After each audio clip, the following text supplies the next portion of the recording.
taking a critical look at the gaming news of the week. This is Augmented Reality, presented by the Triple S League.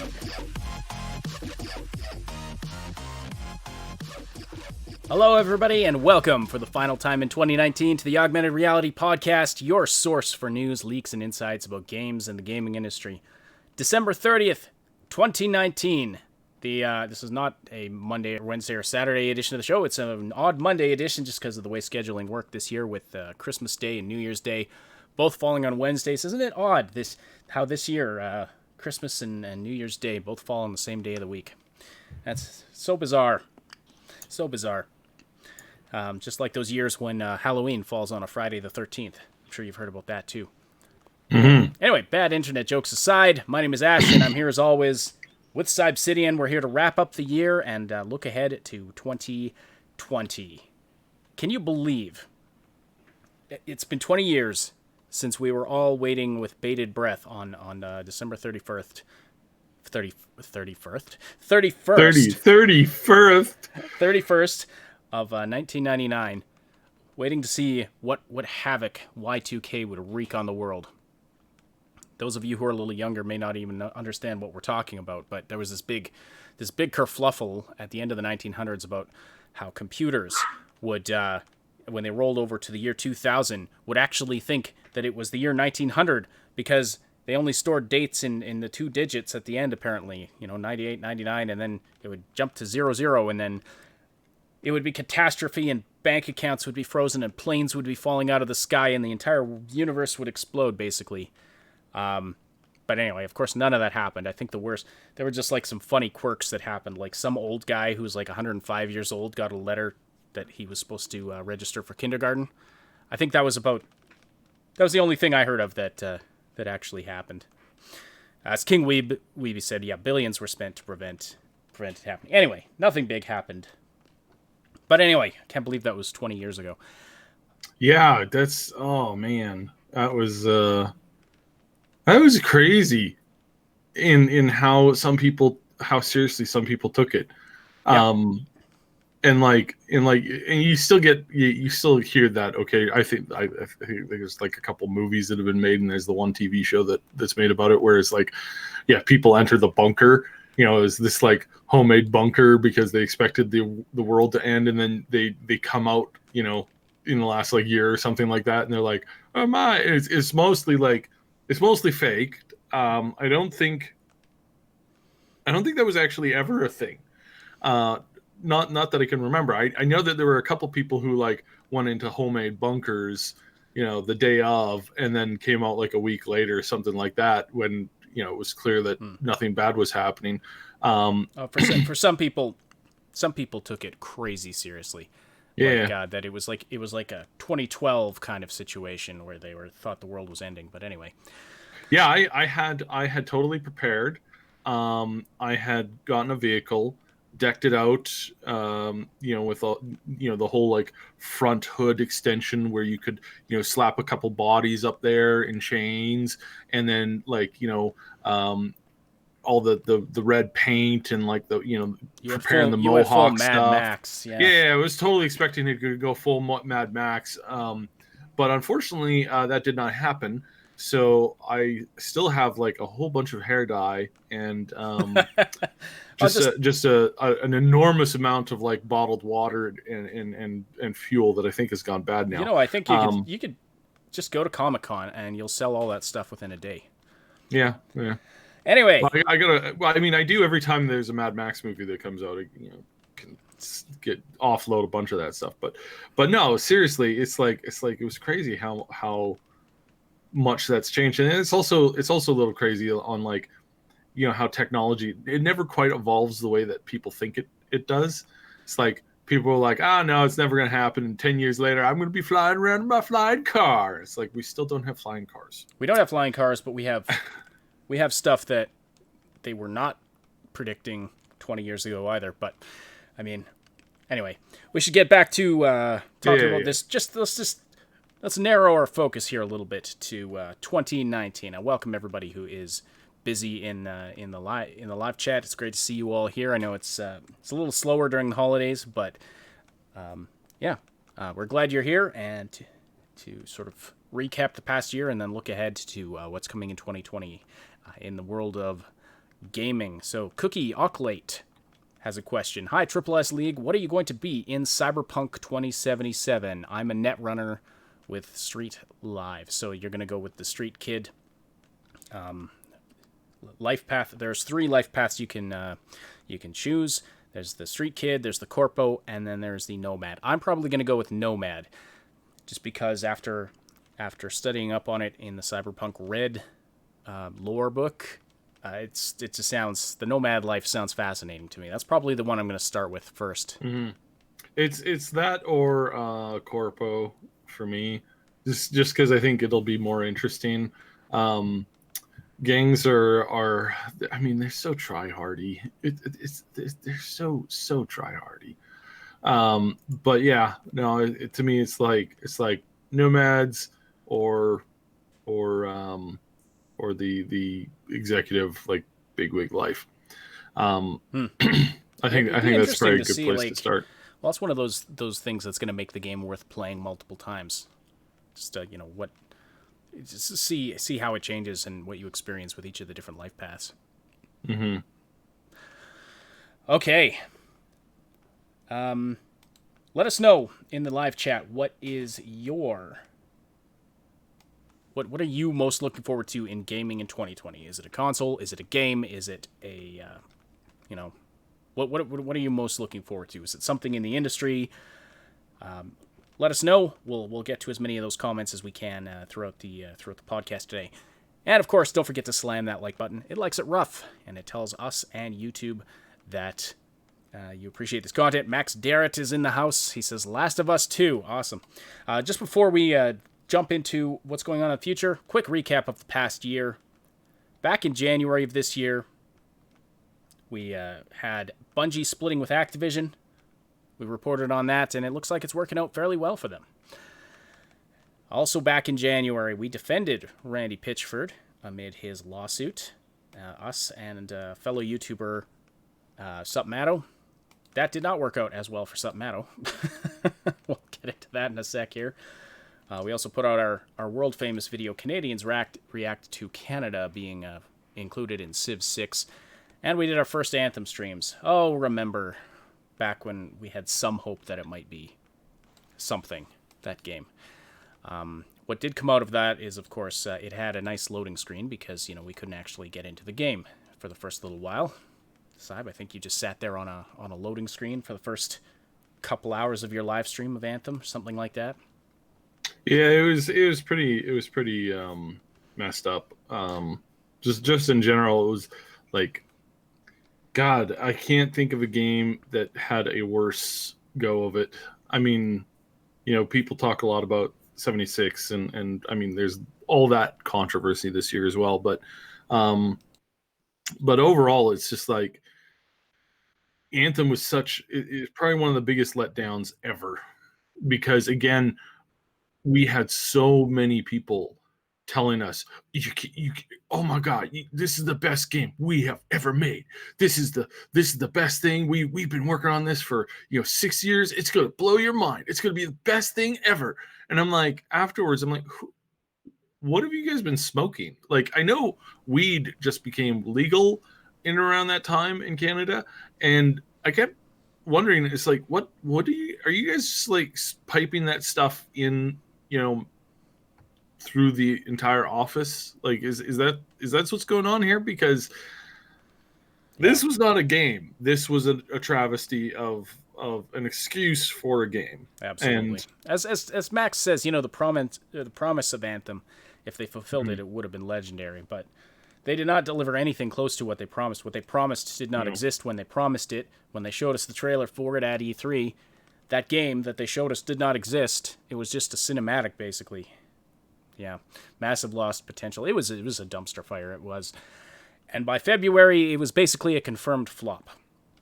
Also in February, we got tons of Outer Worlds info dumped on us. We had the release of Metro Exodus, which was disappointing that it was an Epic exclusive.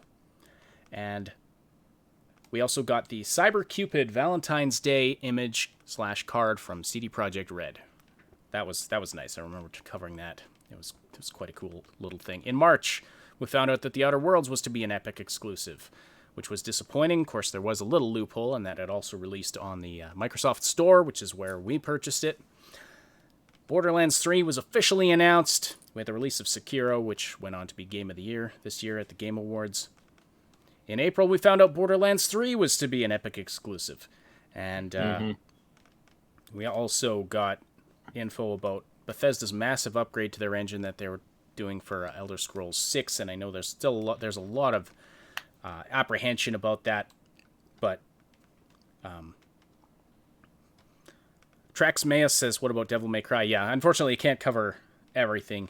Just doing a very, very brief recap. So yeah, also April is when Jason Schreier of Kotaku put out his report on Anthem's rocky development, which was, seemingly, quite a good bit of journalism, but it went downhill from there throughout the year. That's also the month where we had our discussion on censorship in gaming with the development of Subverse. You can check that video out on our channel. It's quite an interesting interview we did. May had tons of Cyberpunk info, and we also got a rather disgusting... It didn't take long. We got a disgusting article from Jason Schreier about CDPR's working conditions that was full of framing and slant and bias. Clearly meant lot of bad info too. And wrong info. Yeah, it was just his sources were just terrible, and he pretty much admitted that in the general lead up to the he pretty much admitted that in the lead up to how he kind of covered it more or less. He was like, oh yeah, no, this is this is a blah blah blah blah blah, and he didn't really have anything concrete, and the sources that he did have was basically he knew it was kind of vapory, and he even said as much,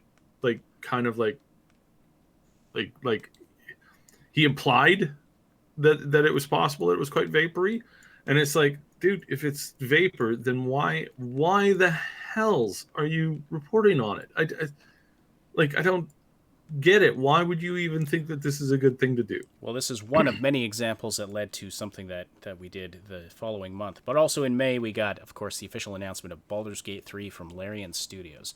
June, of course, was E3. And we also put out our report on Who Profits from Cyberpunk Hate. That video went quite...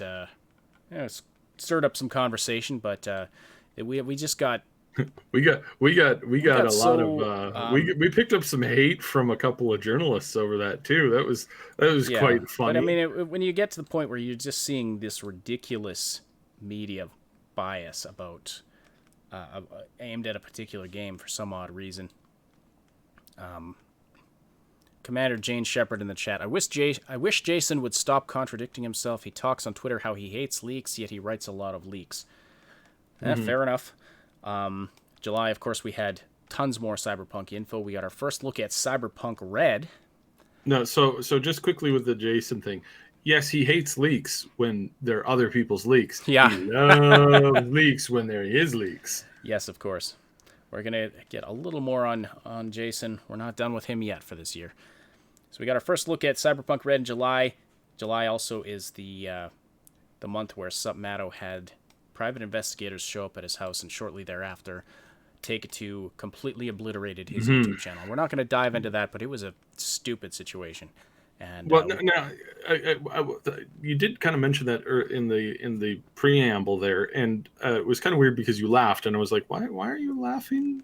Because it wasn't funny. It was it's funny. It's one of those things where I laughed because it's like, what do? You either laugh or you get depressed about it, because it was an awful situation. Like, it was my humor subroutine was not. Really it wasn't. No, it's not funny. And no disrespect to Submato, I certainly wish that he was. We've heard that he's doing. Content. So I have a little update on that, which we might as well talk about now. So he's doing good. He's kind of in a better headspace now. He's not coming back to the internet in the way of being a YouTuber from the sounds of it. and the offer is still there, like 100%. Anything that we can do to help, we would, if he wants it, if he's trying to, like, if he wants to get back into it, starting on another game or something like that. But just generally speaking, what they did was just ridiculous, crazy, stupid, and it ended up hurting them far more than, I mean, yes, it hurt Matto, it hurt a couple other people. They certainly put the kibosh on a lot of rumors and info. We're not going to be reporting on basically anything that Gearbox does going forward. And what we know is that, you know, there were thousands and thousands of people who stopped their pre-orders and who did not play the game. Now, sure, the game sold millions, right? And that doesn't, you know, maybe 5,000, maybe 10,000, you know, tops, you know, maybe that didn't do anything. Well, it did do something. It did 10,000 less sales. And in the end, that's a lot of money. Like when you're selling a game for $80, that's a lot of cash. When you're selling, you know, and a lot of these people were hardcore fans and whatnot. Again, I understand some people like, oh, well, you know, blah, blah, blah. Gotta play it.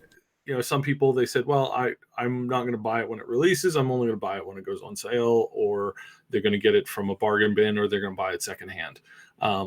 There's a lot of people who said that too. And especially the secondhand people from the consoles, great. Even better, because you're voting with your wallet there. And there's nothing more that we can do than when big companies like this screw up like this. It's nothing better we can do than to put our money where our mouth is. And yeah, so absolutely. for We all proved of the that people with, who, yeah, with Jedi Fallen Order. We proved that, and we'll get into that in a bit. But yeah, I mean, it was then in August that, oh yeah, Neon's in the house. Ali Mafuz says, I hope that this decade was supposedly a lesson in learning about how greedy game companies got. Hopefully by next year we start talking about actions against predatory practices these companies put out. Absolutely. And there's also, I mean, we started talking about that this year. There are new laws going into place in various parts of the world dealing with this stuff. So the pressure's on for these companies. In August, the hashtag boycott Borderlands 3 started trending on Twitter in direct response to the Sup Matto situation and a couple other things. August, we also saw the release of Ion Fury. Man, remember that controversy about nothing? It was an awesome game, but there was just these controversies about just stupid stuff.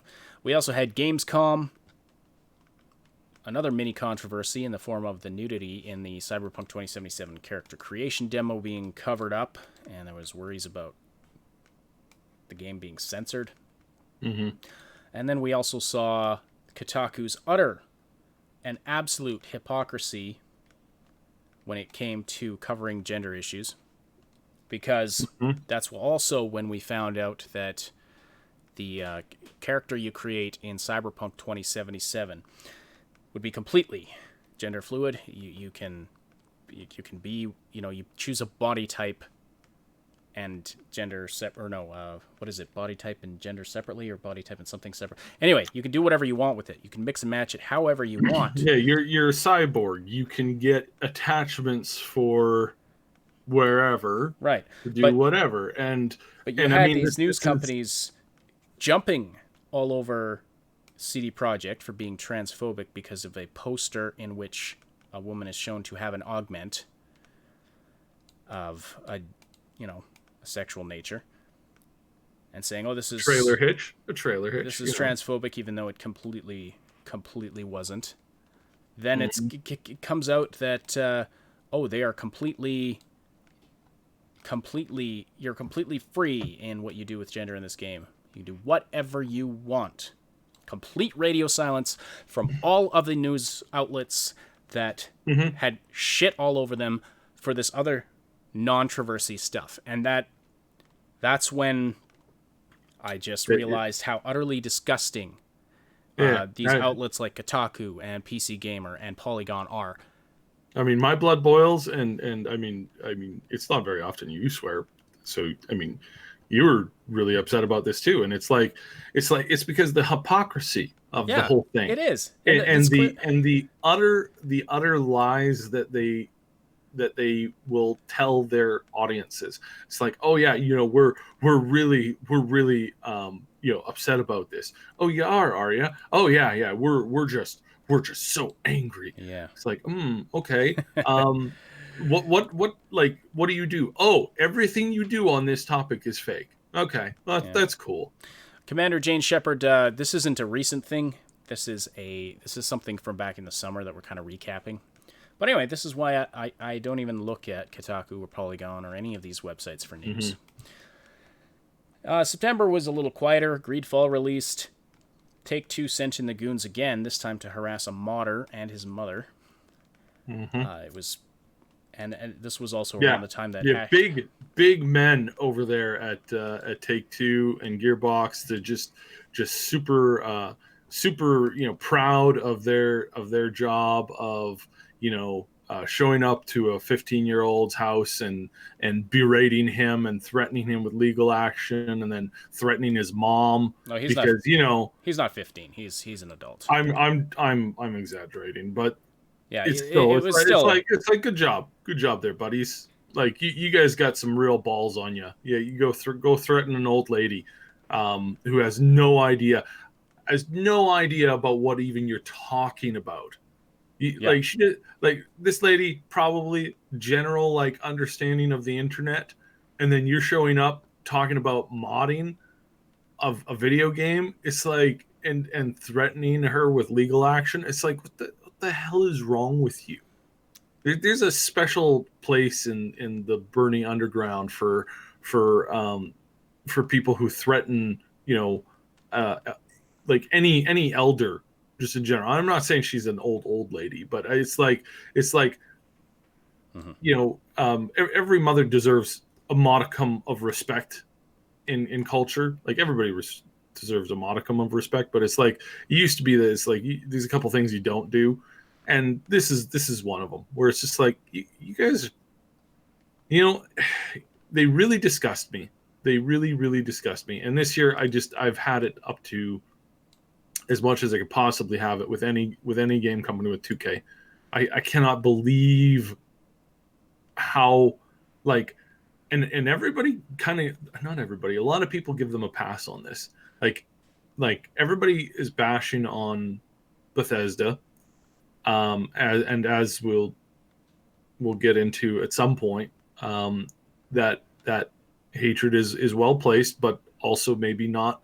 Maybe it's also a little bit of misdirection going on here, and there's some stuff we need to talk about that, and it's going to be a difficult conversation because people want simple, easy things to understand. But why the general gaming community did not come down on 2K like they came down on Bethesda for their problems. The way that the community did not get outraged when they destroyed one person's life and then went to do it again, and then and they're targeting elderly people or like older people who don't really understand. It's like this is the purest form of bullying I can think of, and it is pure bullying. Why on earth are they getting a pass on this? It's it's very much they behave like a mob, and I don't know, maybe it's because they make the games that they make that it's finally starting to get to their heads. It's like I don't know, maybe their CEOs are like, hey guys, we're gonna go down, we're gonna steal a couple cars and go racing. Sir, you can't do that. Why not? Because this is real life. Oh, right, yeah. Sorry. Yeah, I was just thinking, because I got this big giant money pit that we could do something like that, and maybe we could just go and beat up some elderly lady walking up and down the road. Well, sir, no, you can't do that. Well, can we send somebody else to do that? What about? Okay, we'll send somebody else to do that, but they won't beat them up. They'll just verbally beat them up. Oh, cool, awesome, do that. Yeah, let's do that. Woo, woo, yeah, Bender. It's like I'm starting to feel that that's the environment over there at 2K, because it's just it's a little disgusting. Or it's just legal goons doing legal goon things. It's kind of do we have a hiccup with the stream? Yes, it looks like. Okay, I hope we're still live and everything's going fine. But it's like our entire docket of viewers just dropped off the face of the planet. No, I think that's on your side. It's everything is still punky dory on mine. Ali Mafuz says Saib should get a promotion for his impersonation. Okay, Saib, you're promoted. Yeah. You are now executive, whatever you are. Okay. So yeah, sorry, let's moving on. So in October we had the Blitzchung controversy, which was awesome. Not awesome, but it was. Gotta be careful the words I use. Sometimes sarcasm doesn't come across as sarcasm. The Blitzchung thing, I'm very. He was awesome for doing it. The situation, of course, in Hong Kong is not awesome, and our hearts and minds go out to all those people, struggling for freedom over there. Outer Worlds was released in October, and of course we found out that Death Stranding is officially coming to PC, which Saib had called years ago. Mm-hmm. So that was interesting. In November, we got the reveal for Half-Life Alyx, which looks really cool. It looks like it might be really pushing VR tech to its limits. And Jedi Fallen Order released and was a big success, and really shows that it was actually some evidence that voting with your wallet with these companies really does work, because then later, shortly after that, we got some evidence that they might be considering making a second one. Mm-hmm. Which, prior to that, every indication was that this was a one-off, that this was going to be, the exception to the rule with EA. But now it's looking like, maybe they realized there's money in this. Maybe they realized that giving gamers what they want and like is not a bad thing. Then, of course, in December, we had the Game Awards. We had all that Cyberpunk music stuff. We had the ARG. We're not going to that was so recent that there's really no point in recapping it. But that was sort of the year in a nutshell. Of course, there's tons and tons of other things that happened that we weren't, we could be here all day recapping everything that happened. Commander Jane Sheppard. As a fan of Blizzard from China, I am sorry about what is happening in Hong Kong and Blizzard's shitty response. I can't believe they had to pander us. Take our side. Well, there you go. Somebody from over there. And their thoughts on it. There we go. Polly's 911. My goodness, thank you so much for the generous super chat. Polly's says, woke garbage clickbait sites like Kotaku are plague for games and gamers. These sites just leech from fabricated drama hate. F-U-C-K them all. Mm-hmm. Well said? Yeah, well, very well said. On the whole Hong Kong thing, it's like this isn't the only place where people are fighting for their lives, and this is it's very uniquely gamer related, because a lot of these, like I'd say a good 80% to 90% of the people participating in really driving the core. So not everybody who's participated, but the people who are really dedicated to this, I'd say a good 80% of them are gamers in Hong Kong. And this is something that I'm really, really kind of disappointed at the international community's reaction to a bunch of stuff lately. I had hoped that the whole situation in Venezuela would have been resolved by now. I really, really hoped that the whole situation in Hong Kong would have gotten somewhere, even though I know that it's going to be long and it's going to be bloody and it's going to get a whole lot worse. And this is from something that where it's like we have, you know, there are protesters who disappear and then either show up, you know, dead, or just are never heard from again. And we know that from a whole bunch of stuff, investigations and stuff that's going on, we know that the amount of human rights abuses going on in China right now in regards to Hong Kong is worse than the stuff that was happening before. Not just in regards to Hong Kong, also in regards to the other Northwest Territory, which I don't want to mispronounce it, but it's where the there's another population base that's being harassed pretty brutally. And it's like right now we know that this is worse than what was happening right before World War II. We know that. Like, this is not up for debate. This has been positively proved by many journalists, by many activists. You can't explain away the things that are happening, and Coco. I don't know how to pronounce the. I'll take a stab at this. Unless Ash, do you know how to pronounce that word properly? I don't have it in front of me either. Oh, it's Sword Sister just put it up. It's I thought it was Yurgros. Yeah, I'm not sure. Anyway, yeah. Uyghurs. That's how you pronounce. Thank you, Max, and hello, Max. How are you doing? Yes, the Uyghurs. That's how you pronounce it. I always forget that because it doesn't look like that when you're looking at the spelling of it. But yeah, the Uyghurs, the stuff that's going on there, it's like you have people who have no access to, like, very little access to technology at all, and they're bringing forward people who've had their, you know, multiple organs removed in a surgical way, and they're saying, look what's happening to us. And the government, and indeed a lot of the public, well, maybe they're doing it to themselves.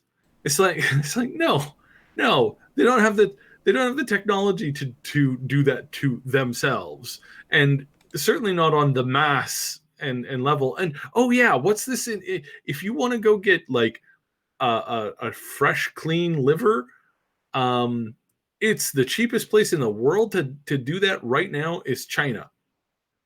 And you honestly don't find that suspicious? It's like, you need a new heart, need a new kidney, need a couple new lenses for your eyes. Well, it's basically there, and they can DNA match you almost overnight. So again, and this is the country that Blizzard and other game companies are pandering bending over backwards to please, because money. It's like yeah.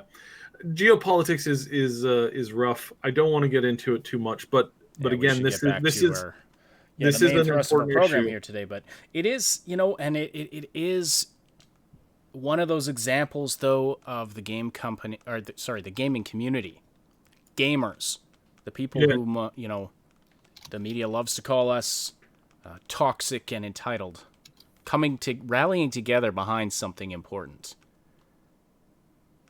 And so, and that's really important to remember. And there was tons of examples of positive gamers just being positive this year. And so, you know, hats off to this community. I've never been ashamed of being a gamer. There were been periods of time in my life where it was looked at as kind of a weird antisocial hobby. Never really been ashamed of it so much, but I've never been more proud to be a gamer than 2019, I don't think. Mm-hmm. Watching things like this, the Blitzchung thing, watching things like even smaller things like how people rallied behind the one developer of that game, Dark, who turned down Epic exclusivity on principle because he had promised his backers that he would release it on Steam and give them Steam keys for it. People were buying that game who had no intention of playing it because they supported what he was doing. It was so funny because he was like, yeah, no, I can't do this. Just letting everybody know that I'm not doing this. And then Tim Sweeney. Tim Sweeney, he goes, oh, well, hey, we support your choice too. And he's like, great, then you can accept my game on your platform and on Steam at the same time. No go. Sorry, we're not doing that. No. Good old Tim Sweeney, the CEO of Epic. Yes, he had quite a number of interesting moments this year as well. I argued with him live on Twitter for a good 2 hours, so that was also fun. Like back and forth with him, so that was always fun. Now to be fair, he does do that to a lot of people, but it was fun to go back and forth with him and to address him on some of the issues that were going on. So yeah, that was fun. All right, but 2019, of course, almost over. Let's look ahead to the coming year and what's coming in the future. Let's look to the future here for the rest of the show. But first, we do love seeing everybody so active in the live chat. If you want to see the conversation keep going after the live broadcast, we welcome you to join our Discord community. You can find the link in the description below. It's a place where you can chat with us and a ton of other community members about all the things we love to talk about. Games, movies, TV. There's even a music channel there. And there's tons of great conversations happening all the time. And you can also stay up to date about everything we're doing here at the Triple S League. Click the link below to join. Be sure to say hi to us in the welcome channel. Also, while you're down in the description, we have an affiliate link down there for Toink Toys. You're looking for great collectibles, costumes, toys, mystery boxes with from all your favorite sort of nerdy IPs, movies and games and like Witcher stuff, video game stuff. It's all down there. You can find so much stuff at that website, and if you use the affiliate link in the description, that helps support the channel financially, which we appreciate. All right, so let's get on to what we're looking ahead to in 2020. I had asked for, what games or things related to gaming are you most looking forward to in 2020? Max Darrett says The Last of Us 2, definitely an anticipated title. Silver Shine, this is Cyberpunk 2077, that old tuna, and Animal Crossing New Horizon. I don't know anything about Animal Crossing. I know it's very popular, but yeah. For shame. I can't do everything. Give me a break. I know it has. I have yet something to play to do with Animal Crossing. So it's one of these cute like sim life things. Yeah. I knew that much about it, but I mean, good lord. I suspect it's like if you want your girls to get involved into gaming, let them see that. Boys will get into it too, but if you want girls to get into video games, you give them something like Animal Crossing, because it's exactly like it flips all the switches for like a fan favorite of younger kids. Who are like not young, not like below 10, but like between like, depending on the person, like 10 and up. I know that some of the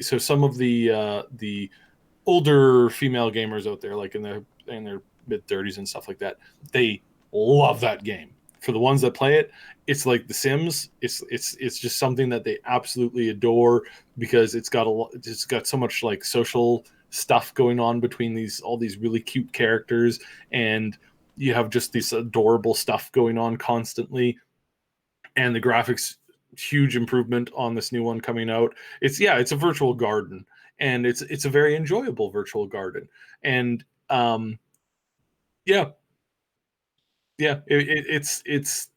a really like it's one of those like top favorite things, and it's it's super popular. I really like I said, I have not played it very much. I have every once in a while when I need like some background white noise, I'll turn on a stream of like a girl playing it because it's very like it's very ASMR-y in how it's like there's nothing like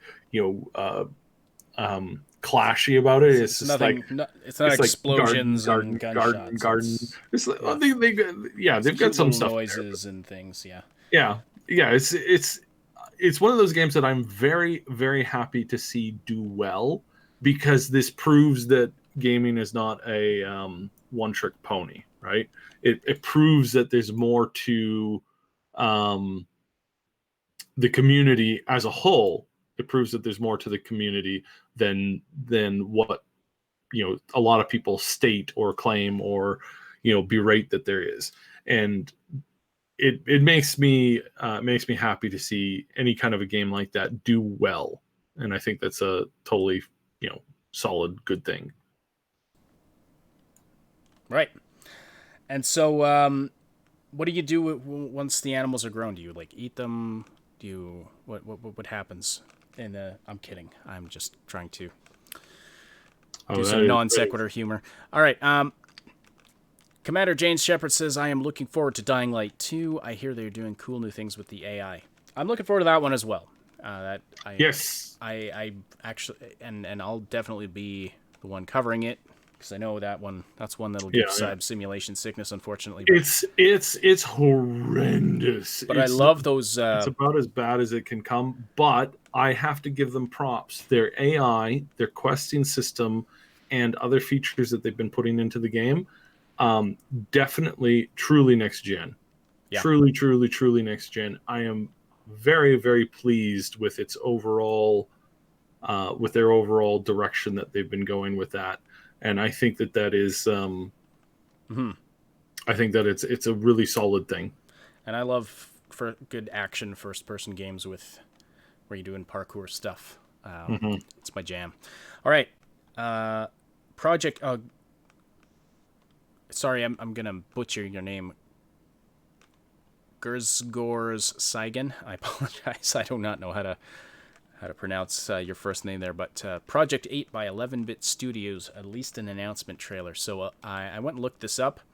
So so 11-Bit Studios is working on their 8th game, and it's codenamed Project 8. This is the studio that brought us Frostpunk, which did very well, Moonlighter, and a few other, a variety of other games.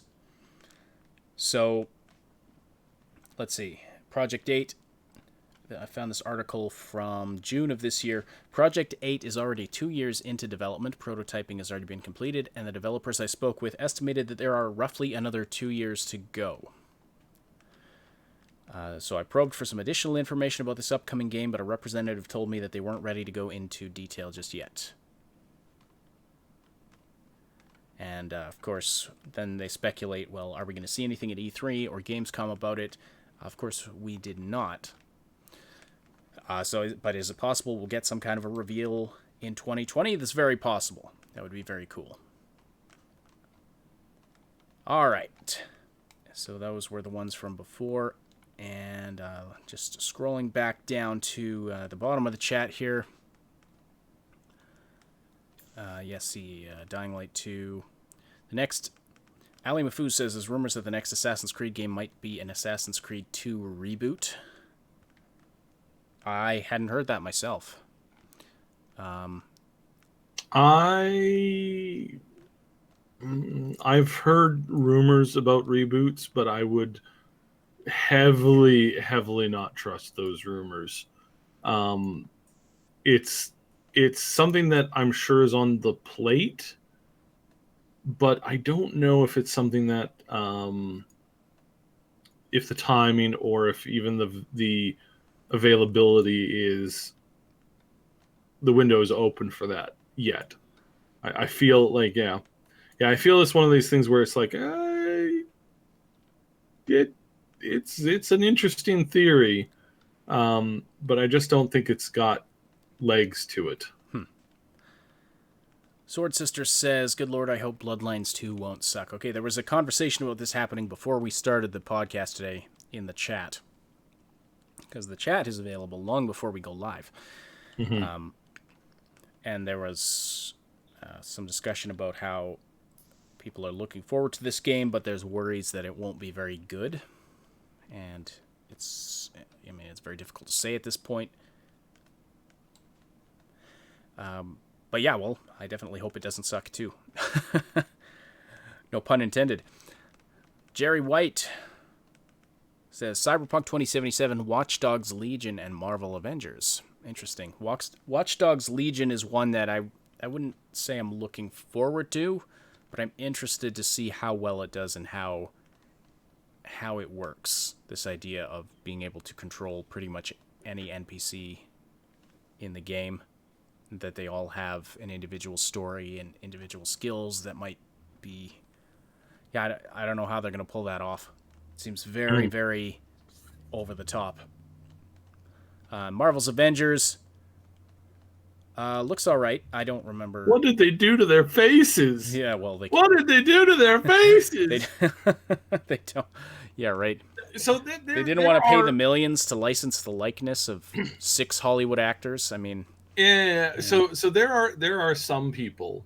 There are some of those roles where it's like, you know what, sure, it's fine, do whatever. I don't care. But then there's other people who just like, and again, I'm not super hardcore fan of them or how they're doing it or anything like that. It's just that I can't think of Thor as anybody else right now. I just can't. He's just too good of a Thor. Same with Robert Downey Jr. as Iron Man. Same with Captain America. I mean, Captain America could be, any general, like, white dude with like blonde hair. This is kind of his character, and he's not really anything. And I'm talking about, like, obviously the prime Captain America. I know that there's different Captain Americas that are not the same person, right? That it gets handed down. Like, he hands it down to a couple of different people. Winter Soldier and a couple other people have been Captain America at times. I'm not talking about that. I'm talking about the prime timeline, like, original dude, Steve Rogers. Then just generally, like, so like him, I don't really care that much about. And it's like, yeah, you can go make him look like anything else. Hulk, you make Hulk look like whatever, right? Like, he does. Nobody's got an ownership of what Hulk looks like, especially because when he's hulked out, he's the Hulk. He's not even like, there's some more to Hulk than a CGI face to begin with. So again, that's totally fine. But there's just some of the people just fit it perfectly. And I got to say, Robert Downey Jr. and the dude, I can't even remember his name. Chris, Lee, whatever it is. Thor. He's solid. I want Thor. I'm so happy because he signed on for, like, what was it, like 20 more movies or 10 more movies, something like that. It was a huge number. And they're like, yeah, he's going to be around for a long time. And I'm like, good. Chris Hemsworth, thank you. Chris Hemsworth, one of my favorite actors, and just absolutely nails the role. And I'm so happy he's going to be around for a long time, because I know that there's going to be really disappointing Marvel movies coming up in the future. That's obviously a guarantee, right? It's a long series with lots and lots of movies, and not all of them hit on the nail on the head. But I think so long as you got Thor in there somewhere, that'll work. So I'm really happy that he's around in that. But yeah, sorry, keep going. All right, well, looking through the chat, there's not too much more to... Oh, right. I was going to mention, there was a question. Do you think Ghostwire Tokyo and the Outlast Trials will release it in 2020? It's from Sarah Elric. I don't know, honestly. Do you have any idea? Eldritch, I've been hearing a lot of things on this. I would assume, so this is a tricky year, right? This is a very, very tricky year. It's the end of the current console generation. New consoles are coming this year. 2 of them. 2 brand new consoles are going to reset gaming as a whole. Now, as a publisher and as a game developer, you obviously this is very exciting, and you have three ways of approaching this. You can put out a game for original consoles kind of late in the season to give people who don't have enough money or access to buy the new consoles something new to play on their old consoles. You can do a double release, or you can wait a while and do a post-release on the new consoles, which post-release is like sometime next year, not next year, sometime the year after the consoles have come out. So 2021 releasing in March, April, May kind of period. Because if you don't want to, wrestle with the big dogs that are going to be coming out for, the main release that are going to be holiday, if you don't think you can compete in that, it's actually better to push yourself over into the following year, because by then people will have played out all of the big games and they'll be looking for something else to play on the new console. And if there's a delay with backwards compatibility, which there typically is sometimes, then that is something that, again, if you can pull that off and squeeze yourself in so that it's just the thing that's available, then that actually helps you a lot. So there's lots of strategic planning that can go into your release period. So there's a lot of games where they're not the top, they're not going to be top 10, but they can really get an impact and sell 5-6 times the amount that they were originally thinking of, if they happen to release at the exact right moment. And so this is what we're going to be seeing with some games. I suspect are going to be doing the strategic release. Other games, they're just going to be shooting them out, just as the new consoles go live. Some of them are going to do it before the consoles come out, hoping that people will buy it because they're looking for something to play before the new stuff comes out. So yeah, that's basically where we're at. Of course, you have a lot of games that are releasing in the spring, in 2020, so that you have that whole summer of playing something that's top tier.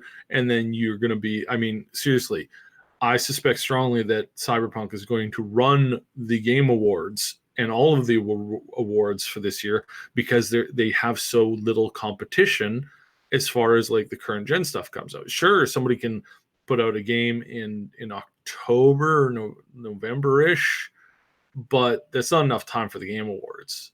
It really isn't. And you need that longer percolation to get more people on the line to vote for it if you want to win some of those awards, which is which is what we saw happen with the winner this last year. This year, Ninja, or the game, their name, Ash. I didn't play it. You did. Sekiro. Yeah, Sekiro. Yep. So it's like that. That's kind of where that's at, and yeah, and I think overall, it's good to try and aim for that. So yeah. Right. Well, speaking of hardware, let's talk about the hardware that is going to be coming out next year. Of course, the PlayStation 5 and Xbox Series X are both expected in Q4, so the fourth quarter of the year. And you were mentioning something about rumors of new hardware tech that we should talk about, and then we'll get into talking about some more games that are coming up. But what did you want to say about all that? Well, it's that there's rumors that the new processors are going to be 10 cores running each at over 5 gigahertz. So, and that's going to be the new baseline going forward, which, if that's true, that's a humongous power boost. And that's a power boost that I don't think, the new consoles are not even going to be able to like really compete with that. The new consoles are going to step up and be like, if that does release, those have got to be crazy expensive out of the gate, though. Maybe not. We don't know. Either all of that, like, I just upgraded to an i7, and the i9s are still too pricey for me. But the yeah, I mean, the latest gen. Yeah, there. I mean, let's see. So will that be like replace? You know how Intel has the. You're talking about an Intel processor, right? Mm-hmm. How they have the the i7 and the i9 series, and Yeah. is that going to be their like i7 their i7 10 series? Like they'll do an i7 version and an i9 version. That No, kind no, of no, no.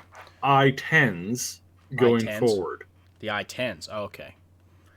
are going to be their new baseline is going to be that going forward. The new baseline, but that's that's a pretty huge jump to then say that's the new baseline standard. Yeah. Well, I mean, this is the rumors, right? And so obviously we don't know 100% whether this is accurate because we've only been seeing and hearing rumors, and there's been a couple of like leaks and stuff that's been put out and whatnot. So Right. Okay. I mean, technology, of course, always progressing, and you know, we had the first ray tracing cards released this past year, graphics cards, and I mean that technology, of course, is still in its infancy. Basically, not a lot of games that can utilize that, and they don't utilize it or the cards don't do it very efficiently. Like huge frame rate hits when you turn the RTX on. But I'm hoping for a jump in that technology as well.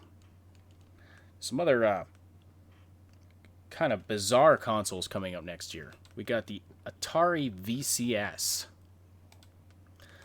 which looks like it's trying to cash in on the trend of these retro consoles being, re-released in like miniature versions. But Atari's doing one, Intellivision is doing one. The Intellivision one looks neutered to hell, though. I don't even know what they're doing there. But yeah, if you're a fan of like the old Atari, this might be one you want to look at. It's supposed to come out sometime this year. Let's see, March. Yeah. So anyway, anything else to say about new consoles? nope, no. Well, I mean, it's going to be interesting. We still got that Amazon thingy. Sometime supposedly. Yeah. Well, we've been hearing about that for a long time. Amazon doing a console. Mm-hmm. All right. All right. Well, if nothing else there, we'll let me just check the chat quickly.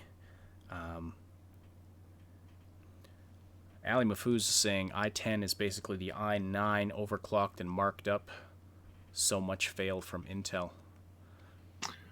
I don't know enough about it. Yeah. To comment I on mean, that. again, I understand some people. They've been very unhappy with Intel recently. I get it. I do.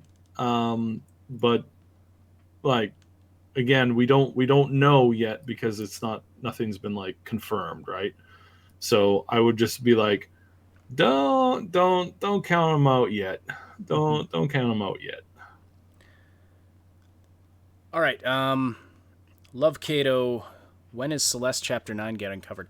I'm working on it right now. It's a long chapter and very difficult, but I'll be having a complete walkthrough that coming out in the near future. Cynical Nolok, that feeling when you're a console gamer in what seems to be a PC chat. We are more PC oriented, but you are welcome here as a console gamer, of course. Mm-hmm. We have no animosity toward console gamers at all. I play on the Switch, so I'm not an Xbox or PlayStation gamer, but I am technically a console gamer as well in my more casual gaming life with Nintendo stuff. Agent Ghost, only problem with PC is that it is expensive. That is true. I mean, you will pay more than just getting an out-of-the-box console. Mm-hmm. But Ooh, super chat. do more with it. Polly's 911 with the super chat again. Thank you so much. Polly's says, Watch Dogs Legion, Cyberpunk 2077, and Atomic Heart look like games who will feature ray tracing properly. And Call of Duty Modern Warfare ray tracing is beautiful. It is Yes, beautiful. you do I will have give you that that. there Like, with the Atomic Heart, 100%. mhm. It's gonna look like a very beautiful game. I don't know if it's like it's one of those games that's like it looks great, and I'm sure that it's gonna do well. I haven't quite clicked with it yet, and I don't know if that's just aesthetics, first person, or what yet. I'm very excited for it because I'm always excited for good games. There's a lot of games that I get into, that I buy, that I play. Very very little.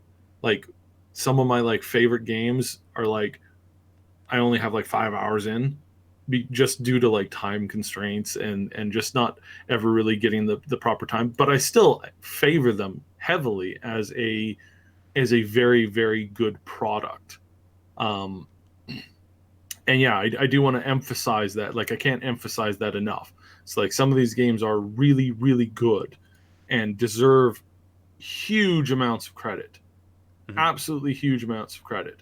They and 100% do. and if And oh yeah, and I feel keep going. I feel that Atomic Heart is going to be kind of like that, where I'm going to be like, that's a really cool game, and I'm really happy that it's out, and I really really like looking at screen grabs and videos of it, but it's just not something that I'll play personally. But again, that's probably due to the fact that it's coming out when it's coming out with all the stuff that it's coming out with, right?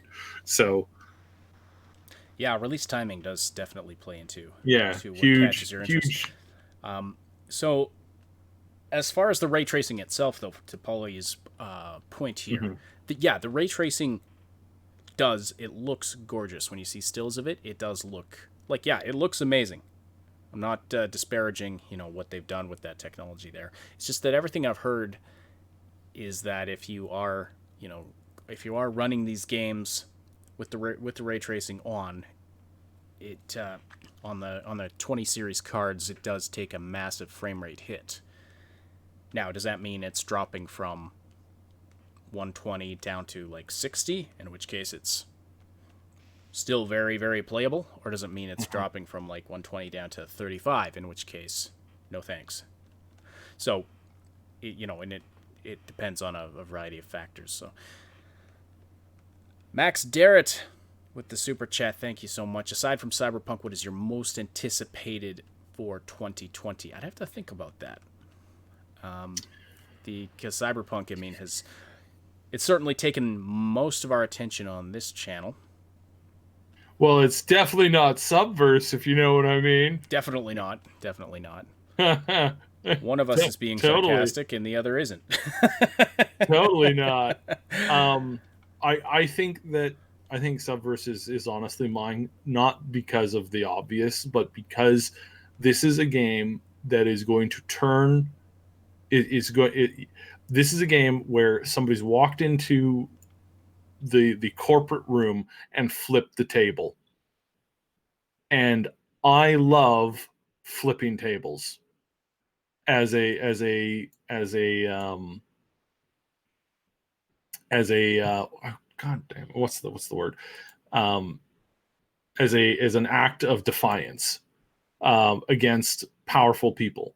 I think that is very very good, and it's really really hilarious when you do that with effect. It's not hilarious to just walk in and flip a random table like that. That doesn't work.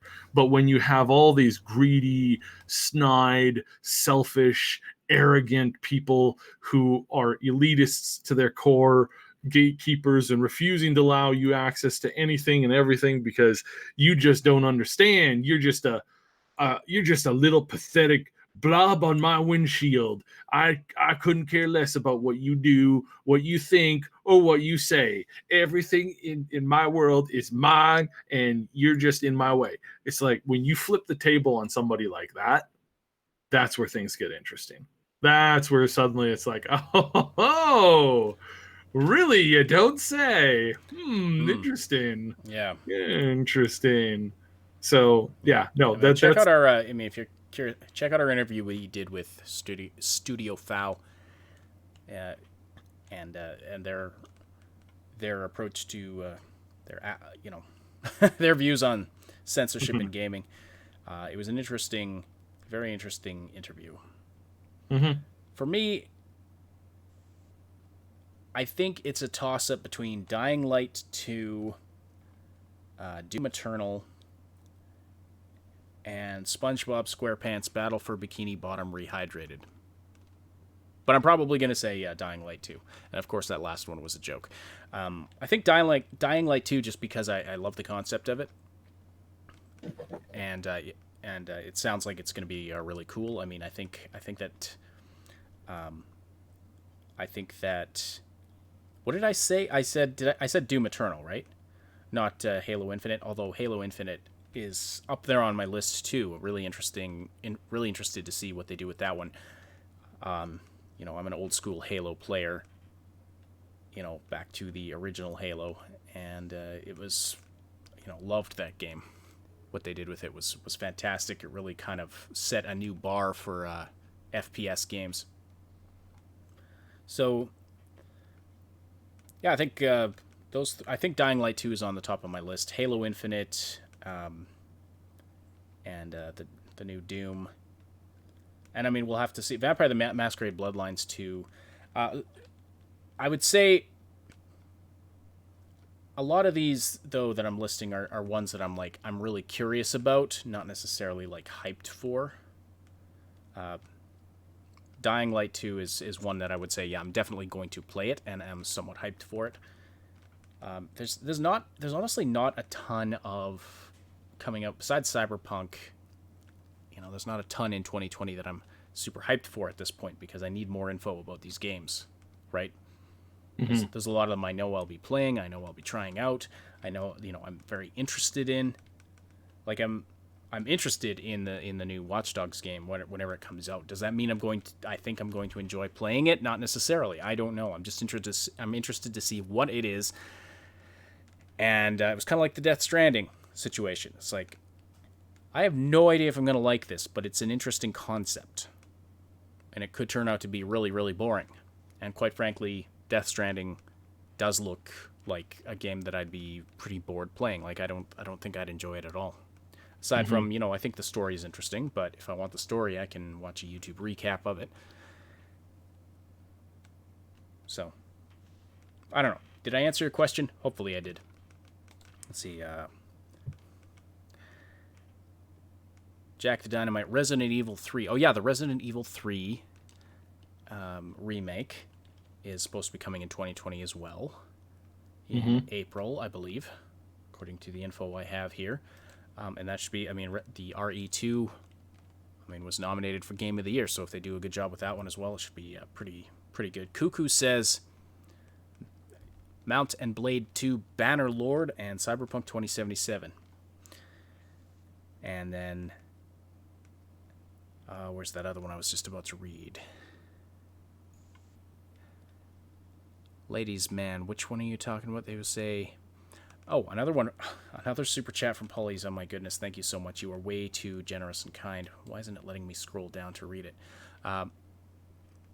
Ready or Not should be on the radar for SWAT game fans. I'm not familiar with that one. What do you know about that one, Saib? Which one? Ready or Not? Ready or Not. I have not heard of this one before.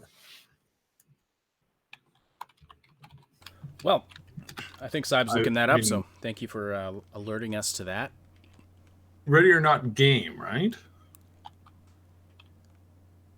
Well, it would be a game. Oh, there we go. Okay. Oh, Void. Yes, Void. Yeah, I haven't been following this one. I've heard of it, but I'm like, I don't.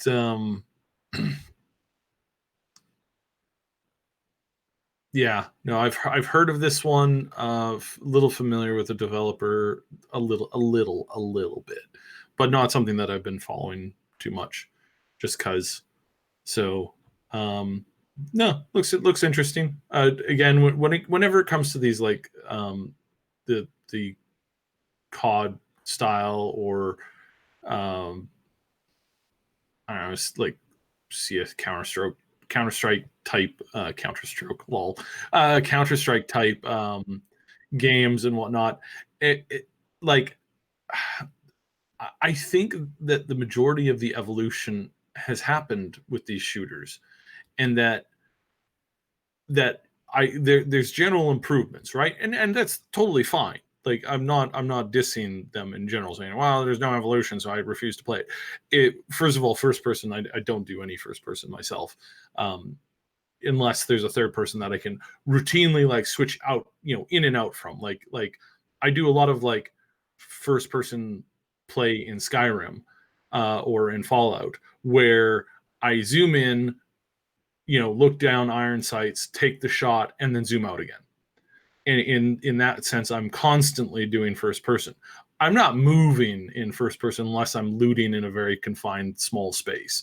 If I'm in a small confined space and I'm looting stuff, swap to first person, pick up, and then turn around and zoom, back out to third person and leave the room. That's the kind of stuff. So again, not ever suggesting or saying that these games are not good.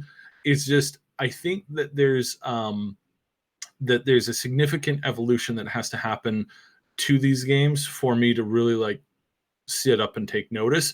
And I think this is what we're getting with the new Half-Life game. Like I've been watching this more and more. Got a chance to peek at some footage, and gotta say, okay, if the i10s are coming out next year, I'm getting an i10, and that's probably what I'm going to end up upgrading to, and or something a little stronger. And there's a good chance that I will pick up a VR system with this, just cause. And if the Half-Life game is as revolutionary as I'm hearing, then yeah, I'm tempted to pick it up. I'm really, really tempted to pick it up and try. So yeah, and this is an evolution of the first person. And again, as I've explained before, I am fine with first person when it's VR. First person is 100% okay in VR, so long as it's like synced up and there's no delay and there's some of the other things that you can do to make it work. But yeah, can't do it on a screen, which is, I know it's weird. Motion sickness is weird just in general.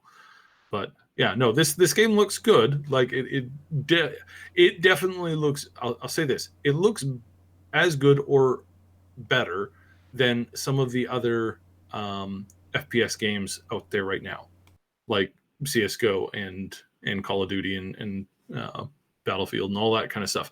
This game looks better or just as good, and I know that this studio is very small, so I think that's kudos to them for doing something that's pushing boundaries there. So anyways, that's all I got for that. Colton Davis says, so total noob here to the actual tech, but what is ray tracing? It's a technology that's it's basically it's used to simulate more realistic lighting. Like it's basically the where your computer is calculating how actual rays would bounce around in a physical 3D space. And this can be used to simulate more realistic lighting. It can also be used to simulate more realistic sound. And I'm trying to remember which game announced it would be using ray tracing for sound. I can't remember if it was Cyberpunk or if it was another one.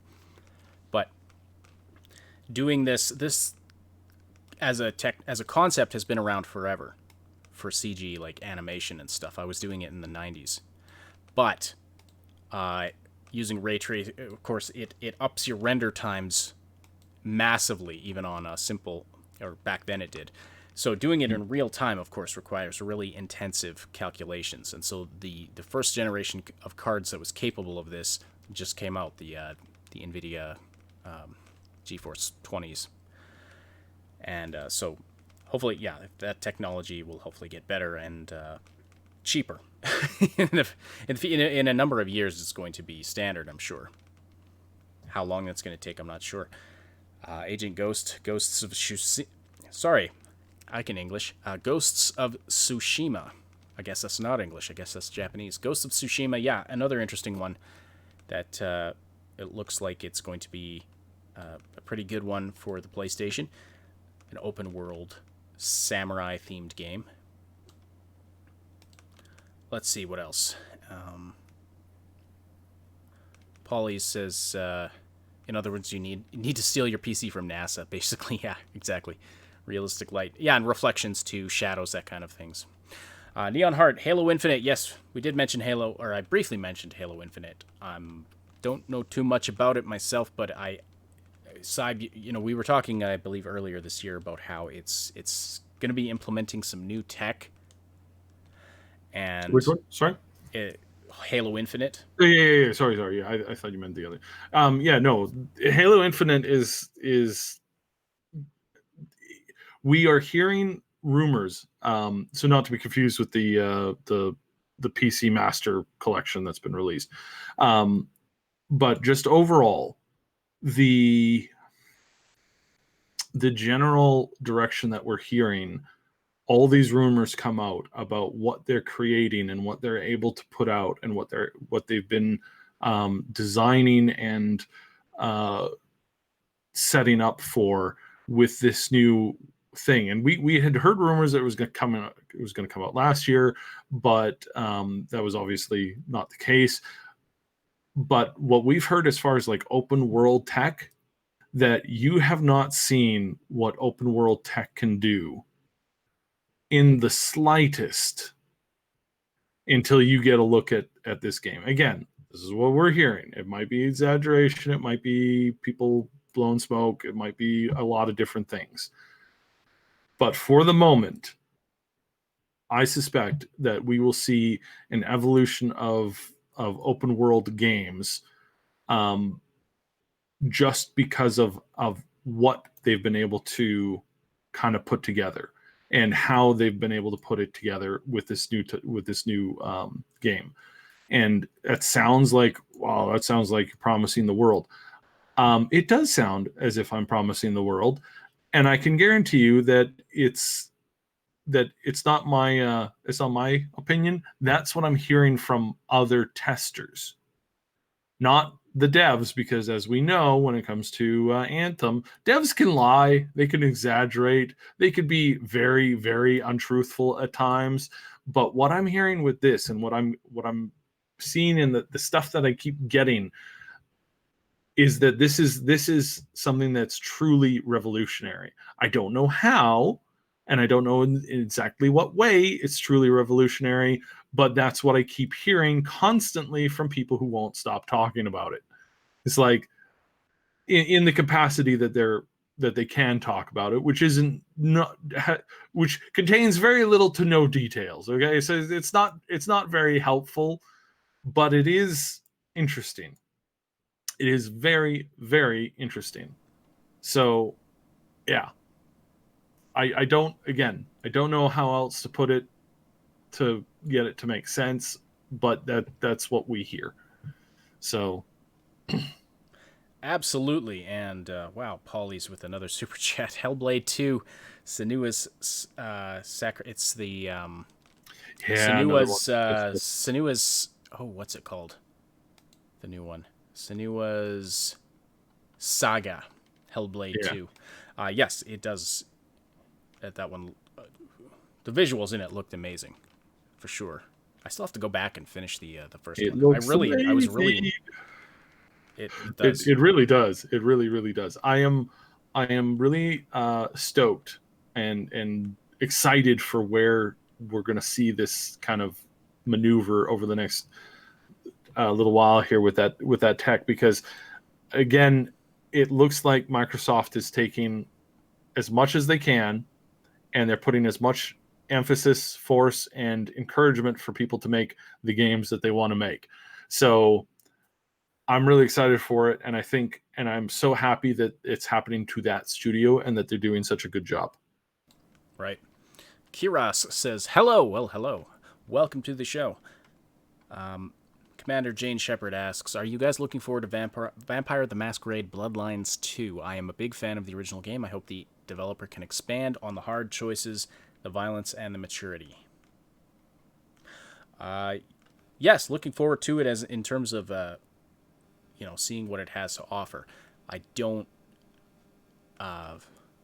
like. Is it going to be the best game ever created? I mean, impossible to say at this point. But yeah, I mean, I know it's. Hopefully, they really, and it's been long enough since the first one. I really hope that they do a good job with it. That they do something that's worthy of the sort of the reputation of the first game. What do you think, Saib? What's your prediction on that one? We're going to see something really, really good. We're going to see something acceptable. I think we're going to see something very, very good. I think that we have. It's really frustrating that this game comes out at the same time, roughly in the same time span as Cyberpunk, because unfortunately these are two games that you don't get often, and I can't emphasize that enough. You just don't get these games enough, generally speaking. You just don't get enough of these type of like massively open world RPGs with heavy story, tons and tons of content, story, direction, everything that you could possibly want in it. That they just, for some reason, you just don't get these games very often. And then you get two of them in the span of like a half a year. It's like really like last really like good open world RPG game, that I played was a long time ago. And now we have two of them at the same time. Well, I mean, we don't know when it's. I mean, if Bloodlines 2 comes out in the holiday season next year, that'll put a decent enough distance between it and Cyberpunk that it shouldn't hurt. But I mean, it could very well, anything releasing around Cyberpunk 2077 is very. I mean, that's going to be a touchy release window for any game. So, I mean, I don't know. For the time being, I'm not positive. I have high hopes for it, and hopefully things will come through. But yeah, I hate that it's being released at the same time and in the same window, and that just kind of that's frustrating and difficult for me. But overall, it's like it's not a bad thing. I'm still excited. I have not heard anything about Bloodlines 2 being an Epic exclusive. I don't know if that's a rumor going around. Someone's just mentioning that in the chat, but as far as I know, I haven't heard anything about that. Ryan Thusar76 says Last of Us 2, Final Fantasy 7, Bloodlines 2, and Cyberpunk 2077. The only one there we haven't already discussed is the Final Fantasy 7 remake, which does look very, very cool. All right, let me see. Just going through another list here. See what we haven't discussed. So the expansion for Monster Hunter World. Iceborne is coming in January. We also have Ori and the Will of the Wisps, sequel to the Ori and the Blind Forest, which I'll probably get into that one when it releases in March. It's a platformer Metroidvania. I love those kinds of games. The first game was pretty fantastic. Doom Eternal coming out in March alongside a re-release of Doom 64. And then we also have Half-Life Alyx that's scheduled for sometime in March. We've talked about the Resident Evil 3 remake. We've talked about Last of Us Part 2. Assassin's Creed Ragnarok from Ubisoft in Q4 is expected. Probably just more Assassin's Creed. They don't really do much innovating or, changing up that formula. But if you're an Assassin's Creed fan, I suppose that's good news. Death Stranding comes to PC sometime this year, Q2 or Q3. Destroy All Humans. Remake of a classic concept. I know some of you are looking forward to that from THQ Nordic. Don't know when that's coming out. I think those games are hilarious. Again, these are games that I've picked up before, and I'm gone. This is awesome. I only mess around with it for like an hour or two, and then I'm like, I just don't have the time. But I really, really love the concept of it. Destroy all humans is just like, it's like, yes, let us destroy all the humans and mess with their fabric of reality. It's like, for some reason, very appealing. Yeah. Very appealing. Don't know why. Just very appealing as a game concept. Don't judge me.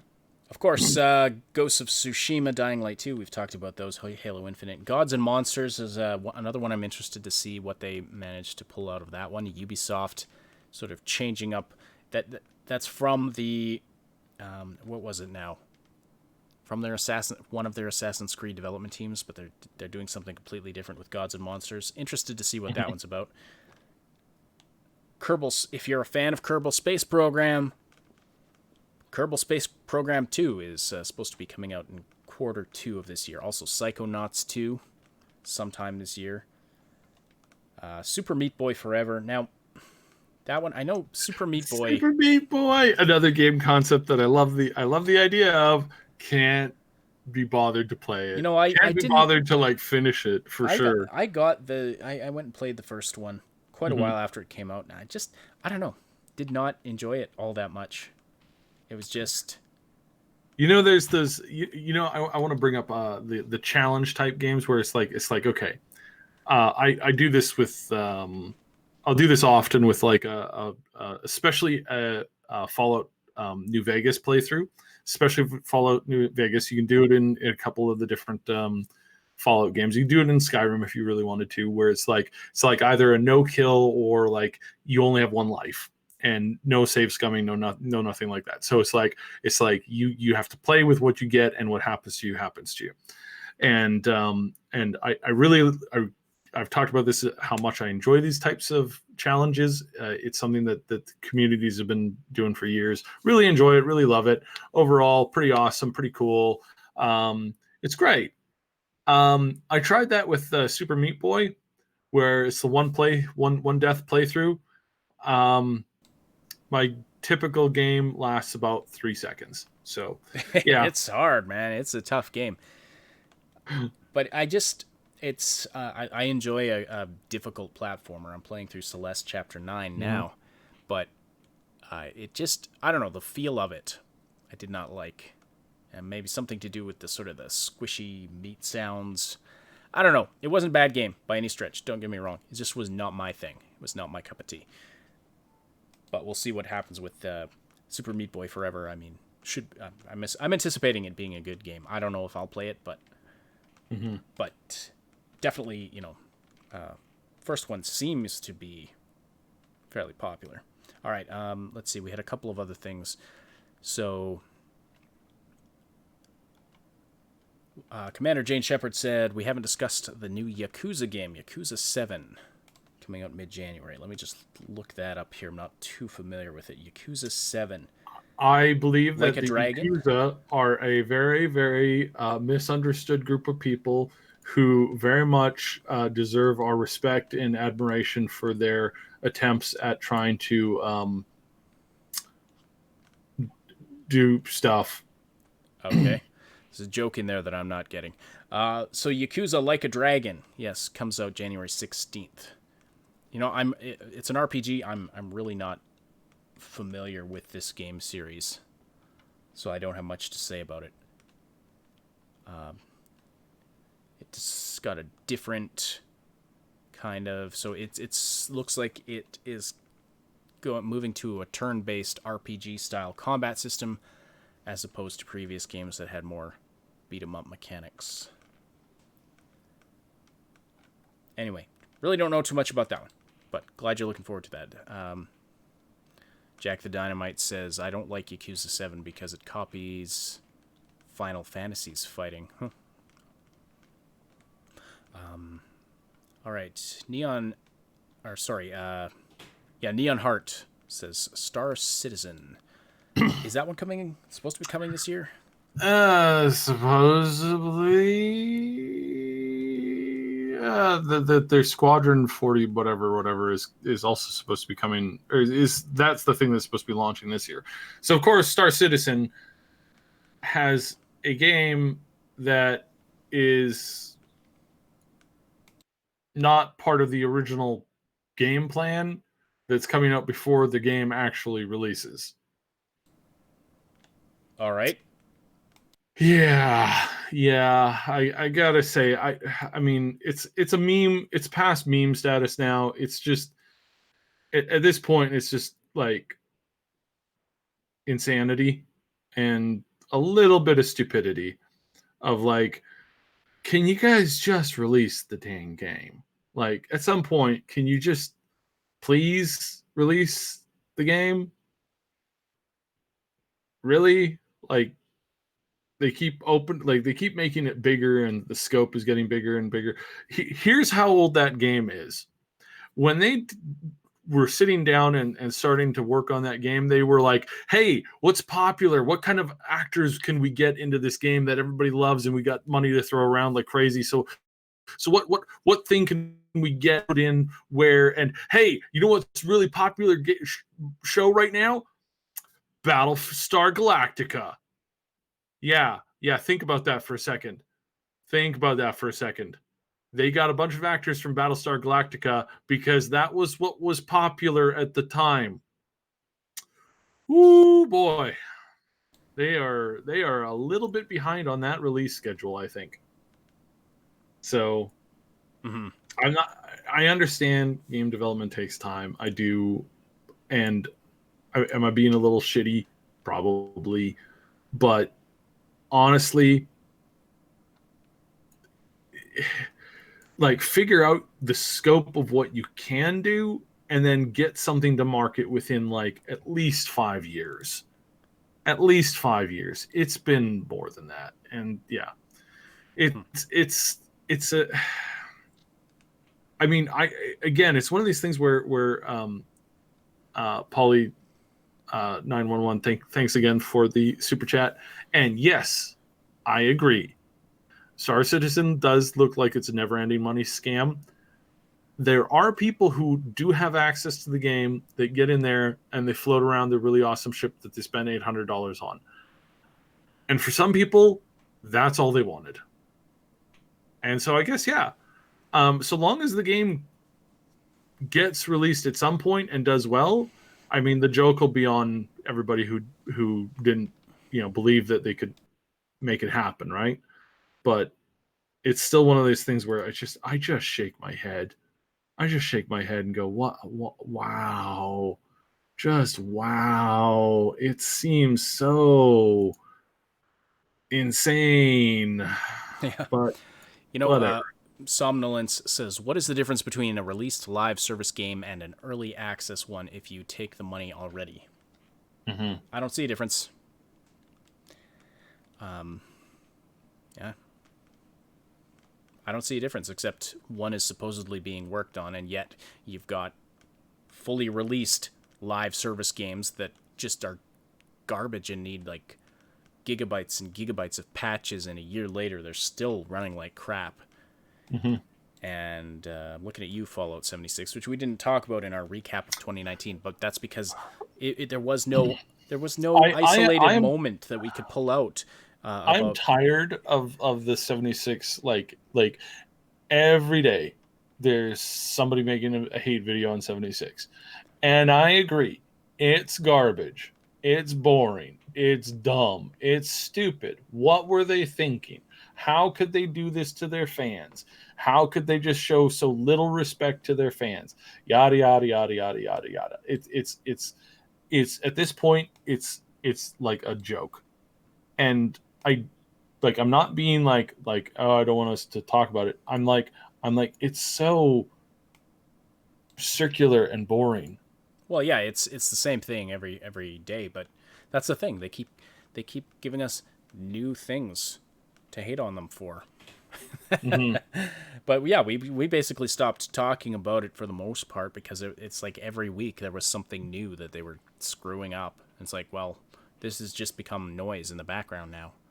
But there's more interesting things to talk about. But that's the thing. It was like this constant background noise throughout all of 2019, and there was just, oh yeah, Fallout 76 is crap because of this new reason this week. Of course, the one The more recent one was pretty good. That there was people actually hacking and stealing other players' inventories.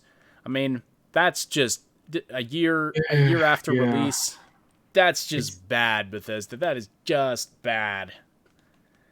Again, we say Bethesda, but what we actually mean is not Bethesda, because Bethesda has very little has always had little to no control over this project. Bethesda Game Studios never had full run of this project. They were tasked with figuring out the Atlas problem, and then that was it. Other than handing off some assets and doing some general stuff, Todd and the team were only they were only glorified play testers. They had no control over the game's direction, and they had no control over its release schedule. And yeah, that's fair, but you'd still name the company because that's what it is. It's it's ZeniMax. That's who's been pulling the strings on this whole thing. Well, sure, but it's just however you slice it, it's bad for it's a bad look for the entire company, everybody involved, because regardless of how much he had, fair or not, Todd Howard is associated with this game, and we'll get, I know in the near future we're going to be getting into that more, but it's just been bad. But like I said, it was kind of just a white noise in the background throughout this entire year. All right, a couple of games that were mentioned really, really early on in the chat, like before we even started, that haven't been mentioned since. Elden Ring. Now, we don't know the release date for this one. Someone was asking, could it be released in 2020? And it began development in early 2017. So I suppose that it's possible. Not going to say it's likely. But we don't know unless you know something that I don't, Cyb.